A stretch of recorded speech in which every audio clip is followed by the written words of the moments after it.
말씀 보겠습니다. 신약성경 디모데후서 1장 7절입니다.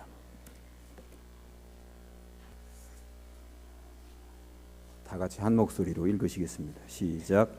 하나님이 우리에게 주신 것은 두려워하는 마음이 아니요 오직 능력과 사랑과 절제하는 마음이니.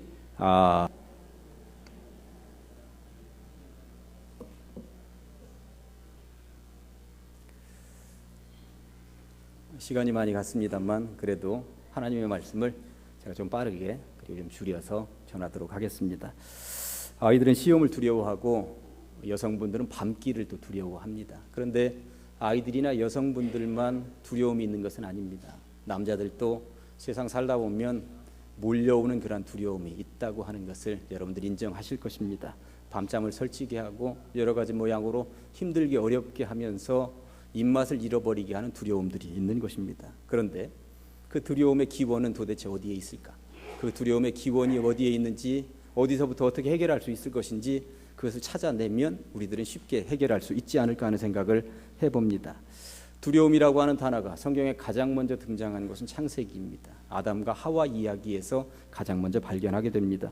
창세기 3장 8절에서 10절까지 보면 말씀이 이렇습니다. 그들이 그날 바람이 불 때 동산에 거니시는 여호와 하나님의 소리를 듣고 아담과 그의 아내가 여호와 하나님의 낯을 피하여 동산 나무 사이에 숨은지라. 여호와 하나님이 아담을 부르시며 그에게 이르시되 네가 어디 있느냐? 이르되 내가 동산에서 하나님의 소리를 듣고 내가 벗었으므로 두려워하여 숨었나이다. 인류 최초로 찾아온 두려움은 도대체 어디에서부터 온 것입니까? 하나님과의 관계가 어긋난 데서부터 왔다고. 그러니까 이전까지만 해도 하나님의 소리가 감미롭게 들리고 주님께서 부르신 음성이 나오면 곧바로 달려가서 손잡고 에덴 동산을 거닐었었는데, 하나님과의 관계가 어그러지니까 하나님의 음성을 듣고 두려움이 먼저 몰려왔다고 성경은 말씀하고 있습니다. 그렇다면 이 두려움, 몰려오는 두려움을 어떻게 해결할 수 있을까요? 오늘 본문을 통해서 찾아보도록 하시겠습니다.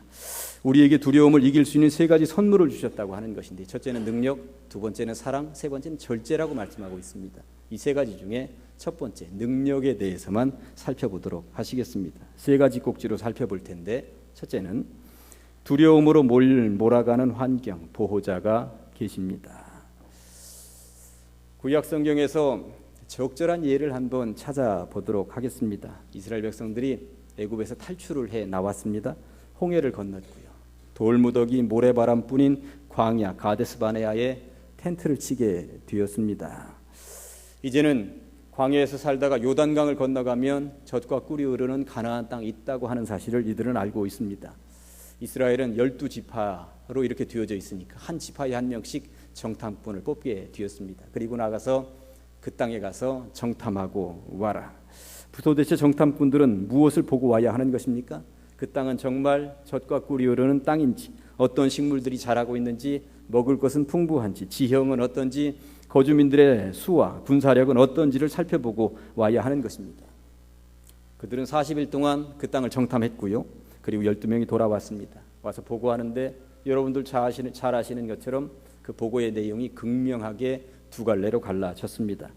12명 가운데 10명은 우리는 그 백성을 치지 못할 것이다. 왜냐하면 그들은 우리보다 훨씬 더 강하기 때문이라고 말을 하는 것이었습니다. 때문에 가나안 정복은 절대 불가능한 것이라고 말을 했습니다. 그들의 보고 내용을 보시겠습니다. 민수기 13장 32절과 33절에는 이스라엘 자손 앞에서 그 정탐한 땅을 악평하여 이르되 우리가 두루 다니며 정탐한 땅은 그 거주민을 삼키는 땅이요 거기서 본 모든 백성은 신장이 장대한 자들이며 거기서 네피림 후손인 아낙 자손의 거인들을 보았나니 우리는 스스로 보기에도 메뚜기 같으니 그들이 보기에도 그와 같았을 것이니라. 그 땅의 거주민들은 기골이 장대하고 얼마나 강해 보이는지 거인 같은 그들의 앞에 서니 우리들은 메뚜기 같습니다.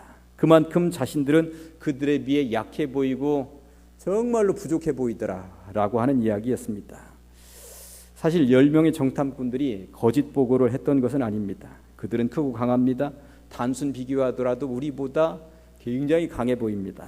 그런데 이 똑같은 상황을 두고 나머지 2명 여호수아와 갈렙은 무엇이라고 보고를 하는 것입니까? 민수기 14장 9절 말씀이 이렇습니다. 다만 여호와를 거역하지는 말라. 또 그 땅 백성을 두려워하지 말라. 그들은 우리의 먹이라. 그들의 보호자는 그들에게서 떠났고 여호와는 우리와 함께 하시느니라. 그들을 두려워하지 말라. 아멘. 여호수아와 갈렙은 앞에 보고한 10명과는 천양지차로 다른 보고를 하고 있습니다. 상황은 똑같았습니다. 똑같은 것을 보고 이들의 보고는 이렇게 달랐다라고 하는 것입니다. 일단 눈에 보이기에는 그들이 커 보이고 강해 보이지만 그들에게는 보호자가 없습니다. 그러나 우리에게는 우리의 보호자가 되시는 여호와 하나님이 있는 줄로 믿습니다. 그분은 지금도 살아계시며 그분이 우리를 돌보실 것이기 때문에 우리는 두려워할 것 하나도 없습니다. 가서 치면 됩니다. 이길 수 있습니다. 이렇게 보고하고 있는 것이죠. 똑같은 상황에 어떻게 대처하느냐. 그러니까 결국 위기가 닥쳤을 때 사람은 두 종류로 나누어진다라고 하는 것을 알 수가 있습니다. 하나는 보호자가 없는 인생, 다른 하나는 보호자가 있는 인생이라고 하는 것입니다. 이제 겨우 대 6살 된 녀석을 데리고 밖으로 나갔는데 이 녀석이 초등학생한테도 까불까불하는 경우가 있는 것을 보았습니다. 왜 그럽니까? 뒤에 아버지가 떡하고 버티고 있다는 것을 믿기 때문에 그렇습니다. 누군가가 보호자가 있다고 그러면 남들 앞에 강해질 수 있다는 것입니다. 보호자가 있고 없고의 차이가 이렇게도 큰 것입니다. 그래서 오늘 두 번째 주제를 이렇게 잡아보았습니다. 하나님은 당신 귀에 들린 대로 해주시는 분이십니다. 말씀드렸듯이 10명의 정탐꾼들이 잘못 보고한 것은 아니었습니다. 그렇지만 그들이 보지 못한 것이 하나 있었다고 하는 것이죠. 무엇입니까? 그들은 정작 가나안 족속들의 그 강함을 이겨내도록 도와주시고 자신들을 보호해 주실 여호와 하나님을 보지 못했기 때문에 두려워서 벌벌벌벌 떨고 있었다는 사실입니다. 우리는 메뚜기처럼 힘이 없는 존재입니다. 그러니 가나안 땅을 정복하러 가는 것은 계란으로 바위치기입니다. 다 죽을 것입니다. 가지 맙시다 라고 보고하는 쪽에 10명. 그렇지 않습니다. 그들이 아무리 강할지라도 우리에게는 보호자가 계시니 두려워하지 말고 싸우러 가면 무조건 이깁니다 라고 보고하는 쪽에 2명. 여러분들이 그 당시에 함께 있으셨다면 어느 쪽 줄에 서셨을 것 같습니까? 10대 2의 설명을 다 듣고 난 이스라엘 백성들은 스스로 우리에게는 보호자가 계시니 이긴다 쪽이 아니라 우리는 메뚜기에 불과하니 무조건 진다 쪽에 표를 던졌다고 하는 사실입니다. 이것이 얼마나 우리를 안타깝게 합니까? 이런 이스라엘 백성들에게 하나님께서 어떻게 하셨는지 아십니까? 민수기 14장 28절 말씀이 이렇습니다. 그들에게 이르기를 여호와의 말씀에 내 삶을 두고 맹세하노냐 너희 말이 내 귀에 들린 대로 내가 너희에게 행하리라. 아멘. 너희 말이 내 귀에 들린 대로 내가 그대로 행하리라. 이게 얼마나 무서운 말인지 아십니까? 너희들이 지금 너희들 스스로를 메뚜기라고 말을 했니? 너희들 지금 죽을 것 같다고 그랬지? 너희들은 무조건 패배한다고 그랬지? 너희의 입으로 내뱉은 말대로 너희를 만들어주마. 결국 10명의 정탐꾼이 고백한 대로 이스라엘 백성들의 태반은 그 광야에서 메뚜기처럼 초라하게 죽어갔습니다. 반면에 여호수아와 갈렙에게는 어떻게 해주셨습니까? 너희들 지금 뭐라고 했니?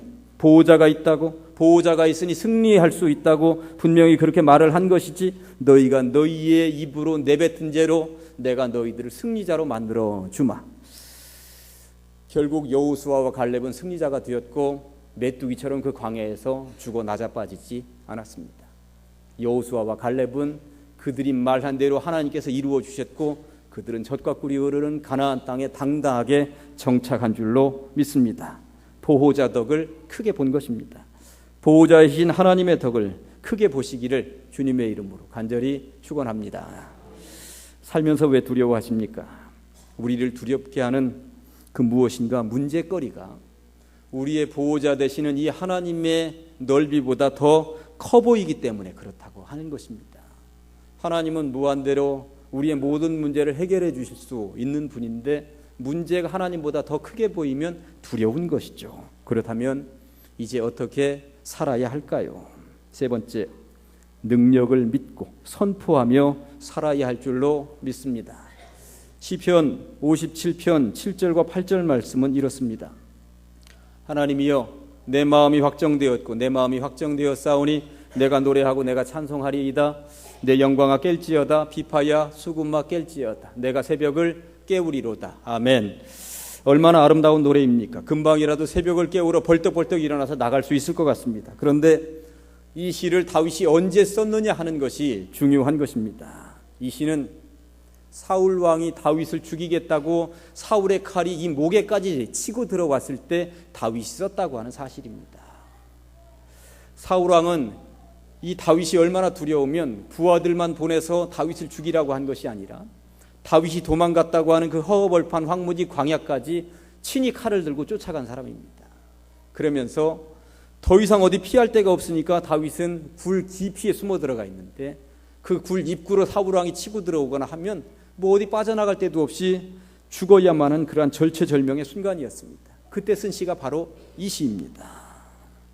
사울을 두려워하면서 부들부들 떨고만 있었다라면, 두려움에 휩싸여 있었다라면 이 시를 어떻게 남길 수가 있었겠습니까? 그러나 다윗은 잘 알고 있었습니다. 자기 자신을 뒤쫓아와서 지금 금방이라도 죽일 듯이 목이 여기 칼에 들어와 있지만 그 사울왕보다 하나님이 더 크신 분이고 하나님이 보호자가 되신다는 사실을 다윗은 믿고 있었던 줄로 우리는 인정합니다. 그 믿음이 여러분들에게도 동일한 분량으로 있으시기를 주님의 이름으로 간절히 축원합니다. 그러니 그런 위기의 순간에도 이런 노래를 부를 수 있었던 것입니다. 우리의 눈앞에는 네피림 후손처럼 강해 보이는 대적들이 가득합니다. 그러니 어찌하면 좋겠습니까? 우리의 이 입술의 변화가 필요합니다. 안 된다, 못한다, 우리는 패배할 것이다, 우리는 부족하다, 무너질 것이다, 이러한 말들이 아니라 이 입술로 늘 긍정적인 말들을 쏟아내면서 주의 능력을 소유해야 될 줄로 믿습니다. 우리는 우리의 보호자 되시는 하나님이 계심으로 절대 두렵지 않습니다. 나의 입술의 모든 말과 마음의 묵상이 주께 연락되기를 간절히 소원합니다. 이렇게 선포하고 노래함으로 이런 선포가 하나님 귀에 들리고 하나님께서는 당신의 귀에 들리신 대로 여러분들에게 이 땅에서 선물로 이루어 주실 줄로 믿습니다. 우리는 민수기 14장 28절의 법칙을 기억해야만 합니다. 이 말씀이 우리에게 능력이 되며 우리를 두렵지 않게 할 것이며 승리로 이끌 것이기 때문입니다. 한번 따라 하실까요? 너희 말이 내 귀에 들린 대로 내가 너희에게 행하리라. 아멘. 그리 될 줄로 믿습니다. 얼마나 소중한 말입니까? 너희가 내뱉는 대로, 너희가 말하는 대로, 너희가 마음에 품고 있는 대로 내가 다 해줄 것이니 그러한 긍정적인 승리의 말들만을 마음에 품고 살라는 이야기입니다. 주변 환경이 더 커 보이십니까? 절대 그렇지 않습니다. 하나님의 영역이 무한대로 더 크다는 사실입니다. 그러니 우리는 어떻게 기도해야 할까요? 하나님은 당신의 귀에 들린 대로 행하시겠다고 하셨으니 우리는 기도할 때 우리의 자녀, 우리의 사업, 교회의 부흥을 위해 확신을 가지고 선포하며 기도할 때에 하나님께서 그 귀에 들린 대로 그대로 이루어 주실 줄로 믿습니다. 제가 이제 말할 때에 제가 믿습니다 하면 여러분들 크게 아멘으로 화답해 주시기 바랍니다. 하나님께서 보호자가 되어주시니 나는 절대 무너지지 않습니다. 사명을 다하기까지는 절대 무너지지 않을 줄로 믿습니다. 하나님께서 보호자가 되어주시니 이 질병에서 우리는 고침받습니다. 사명을 다하기까지는 절대 죽지 않을 줄로 믿습니다. 하나님께서 보호자가 되어주시니 우리 교회는 반드시 부흥합니다. 겨자씨와 같이 아주 자그마한 것으로 시작하였지만 더 큰 나무가 되어 더 많은 영혼들이 쉬어가고 새 힘을 얻을 수 있도록 안내하고 이끄는 행복한 교회 공동체가 될 줄로 믿습니다. 여호와여, 내가 주께 대한 소문을 듣고 놀랐나이다. 여호와여, 주는 주의 일을 이 수년 내에 우리 교회를 통하여 부흥하게 하시옵소서. 이 수년 내에 나타내시옵소서. 반드시 그리 될 줄로 믿습니다. 무엇이 두려우십니까? 무엇이 여러분들로 하여금 밤잠을 설치게 하고 두렵게 하는 것입니까? 왜 두려운지 아셨죠? 하나님과의 관계가 어그러지면 두려워서 떠날 수밖에 없고, 여러분들을 두렵게 하는 그 이유는 무한대로 우리를 돌보아 주실 그 하나님의 영역보다 아주 자그마한 문제가 더 커 보이기 때문에 여러분들은 두려움에 휩싸일 수밖에 없다는 것입니다. 이제는 어떻게 사시겠습니까? 여러분을 두려움에 빠뜨리는 그 무엇인가가 하나님보다 더 커 보여서 그런 것이니 이제는 눈을 열어 보시기 바랍니다. 보호자 되시는 하나님께서 여러분들의 등 뒤에서 여러분들을 지켜주시고 돌보아 주시는 줄로 믿습니다. 그 능력을 소유하시어서 이 땅에서 주어지는 모든 두려움을 이겨내시고 승리하시기를 주님의 이름으로 간절히 축원합니다. 기도하시겠습니다. 하나님 아버지 감사합니다. 이 땅 살아가면서 여러 가지 많은 문제들이 있을지라도 주님만 의지하며 주님만 붙잡고 승리로 걸어갈 수 있도록 붙잡아 주시니 감사합니다. 주님과의 관계가 어그러질 때에 두려움에 휩싸일 수밖에 없습니다. 우리의 보호자가 되시는 하나님의 영역보다 세상 문제가 더 커 보일 때 두려움에 휩싸일 수밖에 없습니다. 그러나 이제 우리의 눈을 열어 주시옵소서. 보호자 되시는 하나님이 우리의 등 뒤에서 우리를 지켜보고 계심을 우리의 눈을 열어 보게 하여 주시옵소서.